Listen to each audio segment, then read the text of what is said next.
గతంలో మాస్ లీడర్లు అంటూ కొంతమంది ఉండేవాళ్ళు. వాళ్ళలో ప్రముఖంగా చెప్పుకునే పేరు వైఎస్ రాజశేఖర రెడ్డి.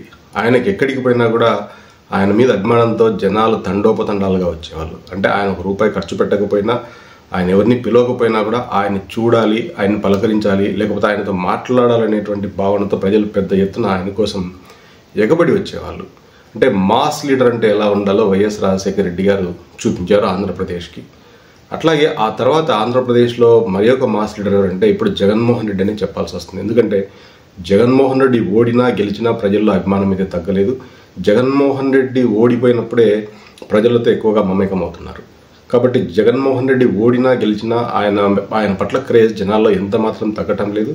ఇది నిన్న ఇవాళ విజయవాడ గుంటూరు పర్యటనలు చూస్తే ఎవరికైనా అర్థమవుతుంది. అంటే ఈ పర్యటనలు చూసిన తర్వాత అక్కడ వచ్చినటువంటి జన సమూహాన్ని, ఆ కేరింతలు అది చూసిన తర్వాత జగన్మోహన్ రెడ్డి అధికారంలో ఉన్నాడా లేకపోతే ప్రతిపక్షంలో ఉన్నాడా అనేది మాత్రం ఎవరికి అంతు చిక్కడం లేదు. ఈ జన సమూహాన్ని, ఈ కోలాటాన్ని చూసిన తర్వాత జాతీయ పత్రికలు, జాతీయ ఛానల్స్ కూడా కొంత ఆశ్చర్యానికి గురవుతున్నాయి. అంటే ఒక నాయకుడిని అభిమానిస్తే ఈ స్థాయిలో అభిమానిస్తారా? ఇక్కడ జనాలను సమీకరించడానికి ఇవాళ వైసీపీలో నాయకులు లేరు. వైసీపీలో ఉన్న నాయకులంతా ఇవాళ అందరూ స్తబ్దుగా ఉన్నారు. ఎందుకంటే ఇవాళ పోలీసింగ్ అన్నది కూటమి చేతుల్లో ఉంది కాబట్టి పోలీసులు ఎవరికి కూడా పర్మిషన్ ఇవ్వటం లేదు. ఒకవేళ నాయకులు ఎవరు అంటే వైసీపీ తరపున నాయకులు ఎవరు కూడా సమీకరించి జనాలను తోలే పరిస్థితి లేదు. కాబట్టి ఇక్కడ వచ్చిన వాళ్ళంతా కూడా కేవలం అభిమానంతో, అది కూడా జగన్ మీద అభిమానంతో వచ్చారు, జగన్ చూడడానికి వచ్చారు, లేకపోతే జగన్తో మాట్లాడాలనేటువంటి ఇంట్రెస్ట్తో వచ్చారు. ఇదైతే అక్షరాల నిజం. కాబట్టి ఇప్పుడు నిన్న ఇవాళ అంటే నిన్న వంశీని పలకరించడానికి జైలుకి వెళ్ళినప్పుడు కావచ్చు, ఇవాళ మిర్చి రైతులను పరామర్శించడానికి వెళ్ళినప్పుడు కూడా జనాలు అక్కడ తండోపతండాలుగా రావడం, అంటే ఏ విధమైనటువంటి జనసేకరణ చేయకపోయినా కూడా అప్పటికప్పుడు జగన్మోహన్ రెడ్డి వస్తున్నారని తెలుసుకుని పెద్ద ఎత్తున జనాలు గుమికూడటం, పోలీసులు ఉన్నా కూడా పోలీసులను లెక్క పెట్టకుండా జనాలు జగన్తో కలవాలి, కరచాలనం చేయాలి అని చెప్పి ఎగబడడం చూస్తుంటే నిజంగా జగన్ వైఎస్ రాజశేఖర రెడ్డి లాగా మరొక మాస్ లీడర్గా ఎదిగాడనైతే అనిపిస్తుంది. ఎందుకంటే ప్రభుత్వంలో ఉన్న రోజులు జగన్మోహన్ రెడ్డి జనాలకు కనిపించకుండా కేవలం 4 గోడలకు పరిమితం అవ్వటం, ఏదైనా బహిరంగ సభలు ఉంటే అక్కడికి వెళ్ళటం, తిరిగి హెలికాప్టర్ రావడం, ఆ తర్వాత తిరిగి మళ్ళీ తన అధికార నివాసంలోకి వెళ్ళటమే జరుగుతూ ఉంది. అంటే అధికారంలో ఉన్న రోజులు జగన్మోహన్ రెడ్డి ప్రజలతో మమేకవడం అనేది జరగలేదు. దాంతో ప్రజలు జగన్మోహన్ రెడ్డిని ఓడించారు. అయితే ఓడిపోయిన తర్వాత జగన్మోహన్ రెడ్డి ఇప్పుడు తప్పు ఎక్కడ జరిగిందో తెలుసుకుని ఆ తప్పు పునరావృతం కాకుండా జనంతో మమేకం అవ్వాలనుకుంటున్నారు. అట్లాగే నాయకులతో కూడా మమేకం అవ్వాలనుకుంటున్నారు. ఇది వైసీపీకి సంబంధించినంత వరకు ఒక మంచి పరిణామంగానే చెప్పుకోవాల్సి వస్తుంది. ఎందుకంటే జగన్ జరిగిన తప్పేంటో, పొరపాటేంటో గమనించారు. మళ్ళీ ఇక మీదట అట్లాంటి పొరపాటు జరగకుండా ఉండటానికి జనాలతో మమేకం అవ్వాలనుకుంటున్నారు. రాబోయే రోజుల్లో జగన్మోహన్ రెడ్డి గారు మంగళగిరి సమీపంలో ఉన్నటువంటి తన క్యాంపు ఆఫీస్లో ప్రతిరోజు ఉదయాన్నే ఒక 2 గంటల సేపు జనాలతో కలిసి వాళ్ళ సమస్యలు తెలుసుకోవాలనుకుంటున్నారు. ఆ తర్వాతే నాయకులతో కూడా కలిసి వాళ్ళతో కూడా సమీక్షలు చేసుకుని వాళ్ళతో కూడా సమావేశాలు నిర్వహించాలనుకుంటున్నారు.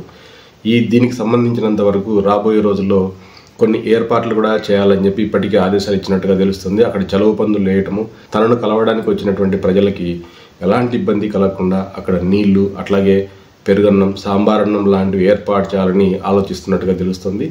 గతంలో కూడా వైఎస్ రాజశేఖర రెడ్డి గారు ముఖ్యమంత్రిగా ఉన్నప్పుడు హైదరాబాద్లో తన క్యాంపు కార్యాలయంలో ప్రతిరోజు ఉదయాన్నే 1 లేదా 2 గంటలు ప్రజలకు కేటాయించేవాళ్ళు. ప్రజలు డైరెక్ట్గా వైఎస్ రాజశేఖర రెడ్డిని కలిసి తమ సమస్యలు చెప్పి అక్కడికక్కడే కొన్ని పరిష్కారాలు కూడా పొందేవాళ్ళు.